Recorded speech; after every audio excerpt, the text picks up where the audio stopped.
kulanti haboon daabadayaal halkaad naga daawaneysaan waa channelkeena Runmal Media alaaba halkan waxa idinkugu soo gudbinaa xogii u dambeeyay ee wararka caalamka gaar ahaan kuwada ugu waaweyn intaad muuqaalka daawaneysana waxa ku soo gudbin doona madaxweynaha dalka Mareykanka Donald Trump oo ka baxaya dagaalka Iran kadib markii Iran ay hub culus ay ka heshay Ruushka xogii u dambeeyay idin soo gudbin doona cabsi xoogan oo soo wajahday Donald Trump waxa sidoo kale muuqaalka inta daawanayso ku soo gudbin doona amniga guriga uu degan yahay ra'iisul wasaaraha dalka Israa'iil Benjamin Netanyahu oo amnigiisa si aad ah loo adkeeyay cabsi laga qabo in Iran ay bartilmaameedsato banaanbax lagu taageerayay Iran oo ay dhigayeen dad shacab ah oo lala beegsaday duqeymo culus ayaa halkan idinkugu soo gudbin doona waa sidee xaaladda bariga dhexe xilligan muuqaaladii u dambeeyay ee laga helayo ayaa halkan idinkula wadaagi doona haddii ay markii ugu horeysay ku soo gaaray muuqaalkeena fadlan subscribe inoo dhegan baleelkana fursi ku soo gaaray muuqaalada kale xiga haddii subscribe inoo tahayna muuqaalkeena share garay laakiin oo sarsi u gaar asxaab badan oo ku maasantahay daawashadaada aynu ku bilaabno la adkeeyay amniga guud ee guriga uu degan yahay ra'iisul wasaaraha dalka Israa'iil Benjamin Netanyahu iyadoo laga cabsi qabo in Iran ay halkaasi weerar culus ay kala bartilmaameedsato warbaahinta Israa'iil ayaa waxa ay ku warantay in la adkeeyay amaanka guriga Benjamin Netanyahu sabab la xiriira cabsi amni oo ka imaanaysa dhanka iyo Iran iyadoo laga cabsi qabo in Iran ay duqeyn culus ay la bartilmaameedsato hoyga Israa'iil uu ka degan yahay ra'iisul wasaaraha dalkaasi maadaama Iran horay ay u balan qaaday in ay beegsan doonto goobo muhiim ah ay u aragto in ay guulo waaweyn ay kaga gaari karto dagaalka ka soconaya bariga dhexe waxa sidoo kale Iran ay sheegtay amaba ay warisay in la qarinayo in waxyeelo soo gaartay ra'iisul wasaaraha dalka Israa'iil Benjamin Netanyahu warbaahinta dalka Iran ayaa ku warantay in Benjamin Netanyahu uu dhaawac u yahay amaba uu u baqtiyay duqeymo ay horay ugu geysatay dalkaasi Israa'iil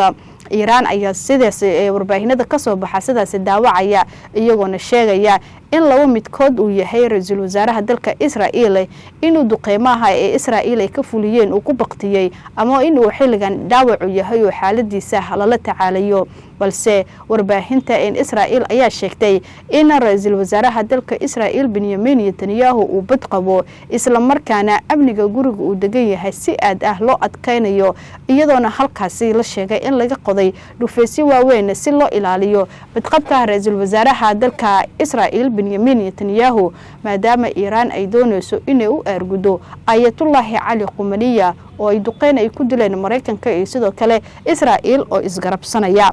dhinaca kalena muuqaalo lagu baahiyay baraha bulshada ayaa muujinayay weerar lagu qaaday dad dhigaya banaanbax kaas oo lagu taageerayay Iran waxaa la arkayay muuqaal lagu baahiyay baraha bulshada kaas oo muujinaya qiiq iyo olol cirka isku sii shareeray waxaana siib leh ayaa la yiri in duqeymahaasi ay si toos ah ugu dhicin goobihii ay dadka ka dhigayeen banaanbaxa balse ay ka dhaceen meel 500 oo mitir ee ka xigta goobtii dibadbaxa lagu dhigayay lama soo tubanin ilaa hadda qasaaraha ee ka dhashay weerarkaasi iyadoo loo maleynayo in weerarka ay fuliyeen Mareykanka iyo sidoo kale Israa'iil faahfaahin kama aysan bixinin Iran ilaa hadda weerarkaasi balse wixii xogo ee ku soo kordhana muuqaaladeena xiga ayaa idinkugu soo gudbin doona markana wararka inaga soo gaaraya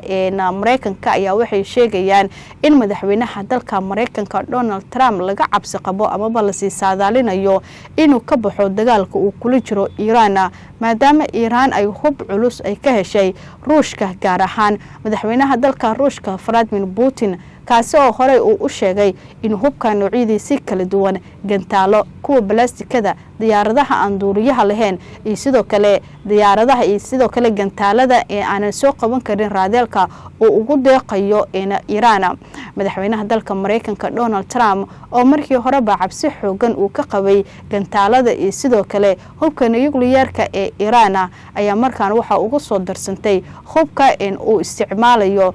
Ruushka taasi oo la sheegay in cabsi xoogan ay soo wajahday horey madaxweynaha dalka Mareykanka Donald Trump ayaa ugu hadlay in dagaalku uu soo afjari doono taasi oo ka muuqata in cabsi iyo sidoo kale walwal ku aadan in uu dagaalkaasi uu saameyn xooggan uu ku yeesho amaba waxyeelo culus ay ka soo gaarto inkastoo Iiraan warkaasi kadib ay ka soo daba hadashay madaxweynaha dalka Mareykanka Donald Trump kuna tilmaantay in dagaalka marnaba uusan joogsan doonin oo halkiisa ay ka sii wadayso dagaalka dhamaadkana uu gacanta ugu jiro Iiraan balse madaxweynaha ee dalka Mareykanka Donald Trump sidoo kale ra'iisul wasaaraha dalka Israa'iil Benjamin Netanyahu labadoodaba aysan dhameyn karin dagaalkaasi arintaasi waxay dhabarjab ay ku noqotay madaxweynaha dalka Mareykanka Donald Trump sidoo kale ra'iisul wasaaraha dalka Israa'iil Benjamin Netanyahu kuwaas oo doonaya in dagaalka ay soo abjaraan kadib dilkii Ayatollah Ali Khamenei balse Iiraan ayaa iska diiday oo iska fogeysay in ay wada hadal aysan la gali doonin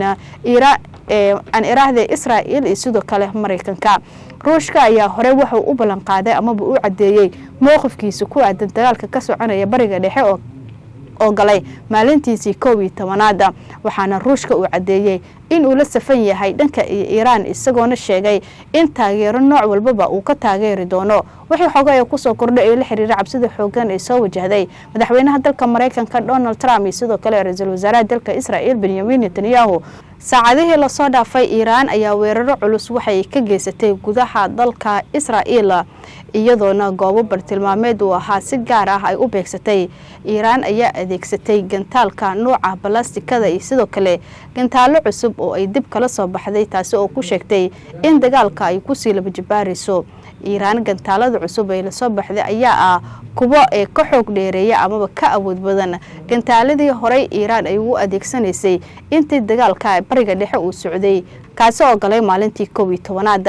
xaaladda bariga dhexe waxay noqotay mid si aad ah u sii kacaysa iyadoona halkaasi qasaaraha ka dhalanaya uu si aad isu soo tarayo Iiraan waxay laba jibaartay duqeymaheeda ay ka geysanaysaa bariga dhexe sidoo kale wadamada qaliijka Carabta wasiirka difaaca ee Israa'iil ayaa sheegay in nidaamyada difaaca ay ka shaqeynayaan si ay u joojiyaan gantaalada ka imaanaya dhankaasi iyo Iiraan maadaama Iiraan ay la soo baxday hub tiro badan wasaaradda difaaca ayaa waxay sheegtay in difaacyada cirka ay si firfircoon ugu jawaabayaan hanjabaadaha gantaalada iyo sidoo kale diyaaradaha aan duuliyaha lahayn ka imaanaya Iiraan waxaa dadka sidoo kale lagu booriyay in ay ka fogaadaan goobaha laga cabsi qabo in Iiraan ay ku bartilmaameysato gantaalada cusub oo xilligan ay la soo baxday iyo sidoo kale gantaalada nooca balastikada oo horeyba u bartilmaameysan jirtay qaybo kamid ah magaalooyinka Israa'iil waxaa sidoo kale soo food saartay in Israa'iil cabsi aad u xooggan iyadoona ay si laba jibaarayaan feejignaanta iyo sidoo kale ka hortaga weerarada ay ka cabsi qabaan in Iiraan ay la beegsato goobaha ay dhufisada ay kaga jiraan haddii ay taa markii ugu horeysay uu ku soo gaaro muuqaalkeena fadlan subscribe inoo dhigan balaalkan furoosi ay ku soo gaaraan muuqaalada kale xiga haddii aad subscribe inoo tahayna muuqaalkan oo share garay laakiin oo saar si oo gaar asxaab badan waad ku maasantahay